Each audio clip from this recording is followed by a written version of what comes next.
ഇതിനു മുമ്പ് സംഘർഷങ്ങൾ ഉണ്ടാകുമ്പോഴൊക്കെ ഇറാന് മേലെ ഒരു ആക്രമണം നടത്താൻ വേണ്ടി പലപ്പോഴും ഇവർ മടിച്ചിരുന്നത് ഈ അലൈ സംഘങ്ങൾ അതേപോലെ ശക്തമായിരുന്നു. അപ്പോൾ ഇത് തകർന്നു എന്നുള്ളതാണ്, അല്ലെങ്കിൽ ഇത് ഭയങ്കരമായി ദുർബലപ്പെട്ടു എന്നുള്ളത് ഇപ്പം ഇസ്രായേലിനെ സംബന്ധിച്ച് ഒരു അഡ്വാൻറ്റേജും ഇറാനെ സംബന്ധിച്ച് അതൊരു വീക്ക് പോയിൻറ്റുമാണ്. അപ്പോൾ ഈ ഖുദ്സ് ഫോഴ്സിൻ്റെ നേതൃത്വത്തിലാണ് ശരിക്കും പറഞ്ഞു കഴിഞ്ഞാൽ ഈ പശ്ചിമേഷ്യയിൽ ഇറാൻ്റെ ഇത്തരത്തിലുള്ള സഖ്യങ്ങൾ വിപുലീകരിച്ചത്. അങ്ങനെ വിപുലീകരിക്കപ്പെട്ട കൂട്ടത്തിൽ പ്രധാനപ്പെട്ട മിലിറ്റന്റ് ഗ്രൂപ്പായിരുന്നു ഈ ഹമാസും ഹിസ്ബുള്ളയും. ഈ രീതിക്ക് ഇപ്പം ഈ ഹിസ്ബുള്ളേനെയും ഹമാസിനെയും വീക്കം ചെയ്തത് ഒരു ദിവസം കൊണ്ടല്ല. ഭക്ഷണം നിഷേധിച്ചുകൊണ്ട്, വെള്ളം നിഷേധിച്ചുകൊണ്ട്, അവിടെയുള്ള ആളുകളെ പട്ടിണിക്കിട്ടിട്ട് ഒരു ജനതയോട് ചെയ്യാവുന്ന ഏറ്റവും വലിയ ക്രൂരതയാണ് ഗാസയിൽ ഇറങ്ങാറുള്ളത്. എന്നിട്ടും ഈ ഇവിടുന്ന് ഇസ്രായേലിൽ നിന്ന് ഹമാസ് കൊണ്ടുപോയ ബന്ദികളെ മോചിപ്പിക്കാൻ ഇതുവരെ ആർക്ക് പറ്റിയിട്ടില്ല, ഇസ്രായേലിന് പറ്റിയിട്ടില്ല. അപ്പോൾ ഈ ഒരു യുദ്ധം നമ്മൾ നോക്കുകയാണെങ്കിൽ ഇറാന് ഒരു ചെറിയൊരു വീക്ക് പോയിൻ്റ് എന്താണെന്ന് വെച്ച് കഴിഞ്ഞാൽ, കഴിഞ്ഞൊരു 4 പതിറ്റാണ്ടായിട്ട് ഇറാൻ ഈ പശ്ചിമേഷ്യയിൽ ഉണ്ടാക്കിയെടുത്തായിരുന്നു ഇറാൻ്റേതായിട്ടുള്ളൊരു സഖ്യത്തിൻ്റെ ഒരു ബെൽറ്റുണ്ട്. ആ ബെൽറ്റ് വളരെ ദുർബലപ്പെട്ടിട്ടുണ്ട്. ഉദാഹരണത്തിന് ഇപ്പോൾ നമ്മൾ ഈ 1979 ഇസ്ലാമിക് വിപ്ലവത്തിന് ശേഷം ഇറാനുമായിട്ട് കൊളാബറേറ്റ് ചെയ്ത് നിൽക്കുന്ന, അല്ലെങ്കിൽ ഇറാൻ്റെ ഐഡിയോളജിയോട് സപ്പോർട്ട് ചെയ്യുന്ന ഈ ഒരു അടിച്ചമർത്തപ്പെട്ട ഒരു വിഭാഗം എന്നുള്ള രീതിയിലുള്ള ഷിയ ഫീലിങ്ങിനോട് ചേർന്ന് നിൽക്കുന്ന കുറച്ച് ഗ്രൂപ്പുകളുടെ ഒരു പിന്തുണ ഇറാനുണ്ടായിരുന്നു. പ്രധാനമായിട്ടും അത് ഇസ്രായേലിനെ ചുറ്റിക്കിടക്കുന്ന ഒരു സംവിധാനമായിരുന്നു. ഉദാഹരണത്തിന് ഇപ്പോൾ നമ്മൾ ഈ സിറിയയിൽ ബഷർ അൽ അസദിൻ്റെ സർക്കാർ, അവർ ഒരു ഇറാൻ്റെ ഒരു അലൈ പോലെ പ്രവർത്തിച്ചിരുന്ന ഒരു രാജ്യമായിരുന്നു. ലെബനനിട്ട് വരുവാണെങ്കിൽ ലെബനനിൽ ഹിസ്ബുള്ള എന്ന് പറഞ്ഞിട്ടുള്ളൊരു മിലിറ്റൻറ്റ് ഗ്രൂപ്പുണ്ട്. ഈ മിലിറ്റൻറ്റ് ഗ്രൂപ്പ് ഇറാൻ്റെ ഒരു പ്രോക്സി സംഘടനയാണെന്നുള്ളതാണ് ഇസ്രായേലിൻ്റെ ആരോപണം. അപ്പോൾ ഹിസ്ബുള്ള, ഇപ്പുറത്തേക്ക് വന്നു കഴിഞ്ഞാൽ ഗാസയിൽ ഹമാസ്, ഇങ്ങനെ ഒരു ഇസ്രായേലിനെ ചുറ്റിക്കിടക്കുന്ന ഒരു ഇറാൻ അലൈ സംവിധാനം ഉണ്ടായിരുന്നു.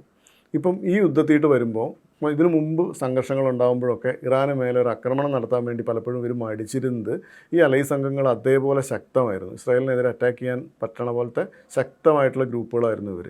അപ്പോൾ ഇത് തകർന്നു എന്നുള്ളതാണ്, അല്ലെങ്കിൽ ഇത് ഭയങ്കരമായി ദുർബലപ്പെട്ടു എന്നുള്ളത് ഇപ്പം ഇസ്രായേലിനെ സംബന്ധിച്ച് ഒരു അഡ്വാൻറ്റേജും ഇറാനെ സംബന്ധിച്ച് അതൊരു വീക്ക് പോയിൻറ്റുമാണ്. 1979 ഇസ്ലാമിക് റവല്യൂഷന് ശേഷം ഇറാനിൽ അയത്തുള്ള ഖമേനി നേരിട്ട് ഒരു സൈനിക സംവിധാനം ഉണ്ടാക്കി. അതായത് നമുക്ക് അറിയണ പോലെ ഒരു രാജ്യത്തെ സംബന്ധിച്ച് ആ രാജ്യത്തിൻ്റെ ബോർഡർ കാക്കാനും പരമാധികാരം സംരക്ഷിക്കാനൊക്കെ ഒരു സേന എന്നതിലുപരിയായിട്ട് അവിടുത്തെ ഒരു ഇസ്ലാമിക് രാഷ്ട്രീയ വ്യവസ്ഥയുണ്ടല്ലോ, ആ ഒരു പൊളിറ്റിക്കൽ വ്യവസ്ഥ സംരക്ഷിക്കാൻ വേണ്ടിയിട്ട് എന്നുള്ള രീതിക്കാണ് ഈ ഇസ്ലാമിക് റവല്യൂഷണറി ഗാർഡ്സ് കോർപ്പ് എന്ന് പറഞ്ഞ ഒരു സംവിധാനം അവിടെ ഉണ്ടാക്കുന്നത്. അപ്പോൾ ഇതിൻ്റെ നേതൃത്വത്തിൽ ഖുദ്സ് ഫോഴ്സ് എന്ന് പറഞ്ഞിട്ട് ഒരു വേറെ, അതായത് പുറത്ത് വിദേശ രാജ്യങ്ങളിൽ ഈ ഇറാൻ്റെ രാഷ്ട്രീയം പരിപോഷിപ്പിക്കാനും ഇറാന് വേണ്ടപ്പെട്ട അലൈകളെ ഉണ്ടാക്കാൻ വേണ്ടിയിട്ടൊക്കെയുള്ള ഒരു സംവിധാനം എന്നുള്ള രീതിക്കാണ് ഈ ഖുദ്സ് ഫോഴ്സിനെ ഉണ്ടാക്കുന്നത്. അപ്പോൾ ഈ ഖുദ്സ് ഫോഴ്സിൻ്റെ നേതൃത്വത്തിലാണ് ശരിക്കും പറഞ്ഞു കഴിഞ്ഞാൽ ഈ പശ്ചിമേഷ്യയിൽ ഇറാൻ്റെ ഇത്തരത്തിലുള്ള സഖ്യങ്ങൾ വിപുലീകരിച്ചത്. അങ്ങനെ വിപുലീകരിക്കപ്പെട്ട കൂട്ടത്തിൽ പ്രധാനപ്പെട്ട മിലിറ്റന്റ് ഗ്രൂപ്പായിരുന്നു ഈ ഹമാസും ഹിസ്ബുള്ളയും. അപ്പോൾ ഈ കൃത്യമായിട്ട് ഇവർക്ക് ആയുധങ്ങൾ കൊടുക്കുക, അല്ലെങ്കിൽ ഇവർക്ക് ആവശ്യമായിട്ടുള്ള എന്താണ് ഇവരുടെ ഓപ്പറേഷണൽ നിർദ്ദേശങ്ങൾ കൊടുക്കുക, ഇങ്ങനെയൊക്കെ പറഞ്ഞ് വളരെ വലിയ രീതിക്ക് എപ്പോഴും ഇസ്രായേലിനെതിരെ ഒരു ഹോട്ട് ബോംബായിട്ട് ഇസ്രായേലിന് ചുറ്റും ഈ സംവിധാനങ്ങളുണ്ടായിരുന്നു. അപ്പോൾ ഇസ്രായേൽ ഏതെങ്കിലും തരത്തിൽ ഇറാനെ ആക്രമിക്കുകയോ അല്ലെങ്കിൽ ഒരു പ്രകോപനം ഉണ്ടാവുകയോ ചെയ്തു കഴിഞ്ഞാൽ ലെബനനിൽ നിന്ന് ഹിസ്ബുള്ളയും അല്ലെങ്കിൽ ഇവിടുന്ന് ഹമാസും അറ്റാക്ക് ചെയ്യണ ഒരു സാഹചര്യം ഇതിനു മുമ്പ് ഉണ്ടായിരുന്നു. ഇപ്പോൾ 2006 ഹിസ്ബുള്ള വലിയ രീതിക്ക് ഇസ്രായേലിനെതിരെയുള്ള ഒരു നേരിട്ട് യുദ്ധം ചെയ്ത് പിടിച്ചു നിൽക്കണ അവർക്ക് തിരിച്ചടിയൊക്കെ നേരിട്ടെങ്കിൽ പോലും ഒരു മിലിറ്റൻറ്റ് ഗ്രൂപ്പ് എന്നുള്ള രീതിക്ക്, ഒരു രാജ്യമല്ല, ഒരു മിലിറ്റൻറ്റ് ഗ്രൂപ്പ് എന്നുള്ള രീതിക്ക് ഇവർ ഇസ്രായേലിനെ ശരിക്കും തലവേദനയാവുന്ന രീതിക്ക് യുദ്ധത്തിൽ ഇടപെട്ടിരുന്നു. പിന്നീട് വെടിനിർത്തലൊക്കെ വരണ വരെ ഇസ്രായേൽ ശരിക്കും വെള്ളം കുടിച്ചു പോയൊരു ആക്രമണമായിരുന്നു അത്. അപ്പോൾ അത്തരത്തിൽ ഇസ്രായേലിനെ, അതുപോലെ ഹമാസും പലതരത്തിൽ എപ്പോഴും ഭീഷണിയാണ്. പിന്നെ ഇതിനപ്പുറം യമനിൽ ഹൂത്തികൾ, യമനിൽ ആഭ്യന്തര വിഷയം ഉണ്ടായപ്പോൾ അവിടെയും ഈ ഖുദ്സ് ഫോഴ്സ് ഇടപെട്ടിട്ട് ഹൂത്തികൾ പോലെ ഒരു വിമത സംഘത്തിനുണ്ടാക്കി. ഈ ഹൂത്തികളും എന്ത് ചെയ്യുന്നുണ്ട്, ആ സമയം വരുമ്പോഴൊക്കെ ഇസ്രായേലിന് എതിരെ ആയുധം പ്രയോഗിക്കുകയും മിസൈൽ കൊടുക്കുകയൊക്കെ ചെയ്യണം. അത്തരത്തിൽ ഇസ്രായേലിന് ഭീഷണി ഉണ്ടായിരുന്നു ചുറ്റും. ഇപ്പോഴത്തെ ഒരു സാഹചര്യം എന്താണെന്ന് വെച്ച് കഴിഞ്ഞാൽ, ഈ ഹിസ്ബുള്ള എന്ന് പറയുന്നത് അവരുടെ ചരിത്രത്തിലെ ഏറ്റവും വലിയ തിരിച്ചടികൾ നേരിട്ട് ഏറ്റവും വീക്കായ അവസ്ഥയിലാണ് ഹിസ്ബുള്ള ഉള്ളത്. ഇതേ അവസ്ഥയിൽ തന്നെയാണ് ഹമാസും ഉള്ളത്. ഇപ്പം നിലവിൽ എന്തെങ്കിലുമൊക്കെ അർത്ഥത്തിൽ ഒരു കുറച്ചെങ്കിലും ഇത്തരത്തിലൊരു തിരിച്ചടി നേരിടാത്ത ഒരു സംവിധാനം ഹൂത്തികൾ മാത്രമാണ്. അവർ ഹൂത്തികളെ സംബന്ധിച്ച് റീജിയണലി കുറച്ച് ഡിസ്റ്റൻസ് ഉള്ളതുകൊണ്ട് ആ അർത്ഥത്തിൽ ഇസ്രായേലിനൊരു ഭീഷണിയല്ല.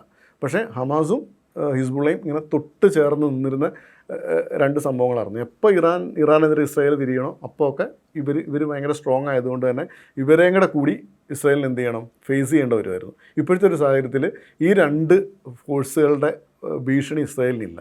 അപ്പം ഒറ്റ ശത്രു എന്നുള്ള രീതിക്ക് ഇറാൻ ഇസ്രായേൽ എന്ന് പറഞ്ഞ സ്ട്രൈറ്റ് ഈ പ്രോക്സി സ്വഭാവത്തിലുള്ള ഒരു ഇടപെടലിനുള്ളൊരു സാധ്യത കുറഞ്ഞു. ഈ രീതിക്ക് ഇപ്പം ഈ ഹിസ്ബുള്ളേനെയും ഹമാസിനെയും വീക്കൻ ചെയ്തത് ഒരു ദിവസം കൊണ്ടല്ല, അപ്പോൾ നമ്മൾ മനസ്സിലാക്കിയ പോലെ ഒരു ദിവസം കൊണ്ടല്ല. ഇപ്പം ഈ 2020 ഈ ഗുസ്ഫോഴ്സിൻ്റെ തലവനായിരുന്ന ഖാസിം സുലൈമാനി എന്ന് പറഞ്ഞിട്ടുള്ള അദ്ദേഹം 1998 അയാൾ ഈ ഗുസ്ഫോഴ്സിൻ്റെ മേധാവിയായിട്ട് അയത്തുള്ള ഖൊമേനി നിയമിക്കുന്നത്.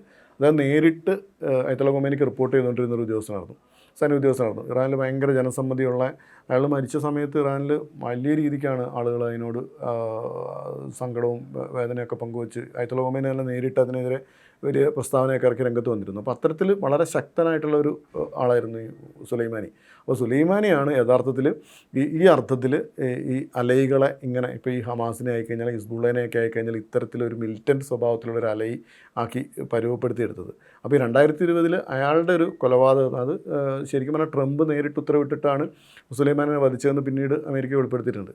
അപ്പോൾ ഈ സുലൈമാനിയുടെ മരണശേഷമാണ് യഥാർത്ഥത്തിൽ ഈ അർത്ഥത്തിൽ ഈ അലൈകളെ ഇങ്ങനെ ഏകോപിപ്പിക്കുന്നതിലും അവരെ വേറെ തരത്തിൽ മിലിറ്റൻ്റ് ആക്കണതിലൊക്കെ ഒരു കുറവ് സംഭവിച്ചതെന്നാണ് പൊതുവെ വിലയിരുത്തപ്പെടുന്നത്. അപ്പം ഈ 2023 ഒക്ടോബർ 7 ഹമാസ് ഇസ്രായേലിൽ കടന്നു കയറുന്നു, വിദേശികളടക്കമുള്ള ആളുകളെ ബന്ദികളാക്കി തിരിച്ചിങ്ങോട്ട് കൊണ്ടുവരുന്നു. അതിനുശേഷം നമ്മൾ ഇസ്രായേലിൻ്റെ ഓരോ മൂവ്മെൻറ്റ് നോക്കിയാൽ നമുക്ക് കൃത്യമായിട്ട് മനസ്സിലാവും. ആദ്യം അവർ കൃത്യമായിട്ട് ഹമാസിനെ നിരായുധീകരിക്കുക, അല്ലെങ്കിൽ ഹമാസിൻ്റെ എങ്ങനെ വീക്കാക്കാൻ പറ്റുമോ അങ്ങനെ ഹമാസിനെ വീക്കാക്കി.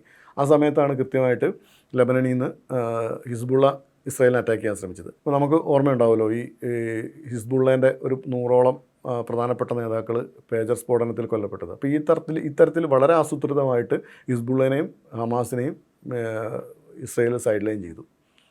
അപ്പം അതൊരു ദിവസം കൊണ്ടല്ല, ഈ 2023 ഒക്ടോബർ 7 ശേഷം ഈ 2 കൊല്ലം കൊണ്ടാണ് ഈ ഒരു പ്രക്രിയ യഥാർത്ഥത്തിൽ ഇസ്രായേൽ പൂർത്തിയാക്കിയത്. അപ്പോൾ അതിന് ശേഷമാണ് ഇതെല്ലാം ക്ലിയർ ആക്കിയതിന് നിലവൊരുക്കിയതിന് ശേഷമാണ് ഇസ്രായേൽ യഥാർത്ഥത്തിൽ ഇറാനെ ആക്രമിക്കുന്നത്. ഇപ്പോൾ നമ്മളിതൊക്കെ പറയുമ്പോഴും ഇറാനെ സംബന്ധിച്ച് ഇറാന് ഈ യുദ്ധത്തെ അതിജീവിക്കാനുള്ളൊരു ശേഷിയുണ്ട്. കാരണം ഏകദേശം ഒരു ഇറാഖുമായിട്ടൊരു 10 കൊല്ലത്തോളം നീണ്ടു നിന്ന ലോകത്തെ പ്രധാനപ്പെട്ട ശക്തികളെല്ലാം ഇറാഖിനെ ബാക്കപ്പ് ചെയ്യുമ്പോഴും ആ ഒരു യുദ്ധത്തെ അതിജീവിച്ച ചരിത്രം ഇറാനുണ്ട്. അതുകൊണ്ട് തന്നെ ഇറാനെ അങ്ങനെയൊന്നും ഇറാനെ ഷെയ്ക്കിയാക്കാനൊന്നും ഈ യുദ്ധത്തിൽ ഇസ്രായേലിന് പറ്റുമെന്ന് തോന്നുന്നില്ല. ഇപ്പം നമുക്കറിയാം, ആദ്യഘട്ടത്തിൽ ഇറാൻ്റെ ആണവ നിലയങ്ങൾ എന്നുള്ള രീതിക്കാണ് ഇസ്രായേൽ യുദ്ധം തുടങ്ങുന്നത്. പിന്നീട് അത് എണ്ണപ്പാടങ്ങളിട്ട് പോയി. അപ്പം കിട്ടിയൊരവസരം കൊണ്ട് ഇറാൻ്റെ സാമ്പത്തിക വ്യവസ്ഥയും കൂടി തകർക്കുക എന്നുള്ളൊരു ലക്ഷ്യം കൂടി ഇസ്രായേലിനുണ്ട്. അപ്പോൾ ഇസ്രായേലിനെ സംബന്ധിച്ച് ഇസ്രായേലിൻ്റെ ഏറ്റവും കടുത്ത ഭീഷണിയാണ് ഇറാൻ. അതിനൊരു അവസരം കിട്ടി, ഇസ്രായേൽ അത് എല്ലാ അർത്ഥത്തിലും മുതലാക്കണം എന്നുള്ളതാണ് നമ്മളിപ്പോൾ ഇതിനകത്ത് മനസ്സിലാക്കേണ്ടത്. പക്ഷേ ഇറാനെ സംബന്ധിച്ച് ഇറാന് ഈ യുദ്ധങ്ങളെ അതിജീവിച്ചതിൻ്റെ ഒരു വലിയ ചരിത്രമുണ്ട്. ഇപ്പോൾ നമ്മൾ ഈ പറയണ പോലെ ഇപ്പോൾ ഗാസയിലൊരു കാര്യം തന്നെ എടുക്കാം. ഇതുമായിട്ട് ബന്ധപ്പെട്ട് പറഞ്ഞൊരു പോയിൻ്റാന്ന് തോന്നുന്നുകൊണ്ട് പറയണതാണ്. ഇപ്പോൾ ഗാസയിൽ കഴിഞ്ഞ 2 കൊല്ലമായിട്ട് ഇസ്രായേൽ ഉഴുതുമറിച്ച പോലെ അറ്റാക്ക് നടത്തും. ഉഴുതുമറിച്ചെന്ന് വേണം നമുക്ക് പറയാം. ഒരു ജനതയുടെ ഒരു വംശഹത്യ ചെയ്തുകൊണ്ട് ഏറ്റവും ക്രൂരമായിട്ട്, ലോകം കണ്ട ഏറ്റവും ക്രൂരമായ യുദ്ധം, ഭക്ഷണം നിഷേധിച്ചുകൊണ്ട്, വെള്ളം നിഷേധിച്ചുകൊണ്ട്, അവിടെയുള്ള ആളുകളെ പട്ടിണിക്കിട്ടിട്ട് ഒരു ജനതയോട് ചെയ്യാവുന്ന ഏറ്റവും വലിയ ക്രൂരതയാണ് ഗാസയിൽ ഇറങ്ങാറുള്ളത്.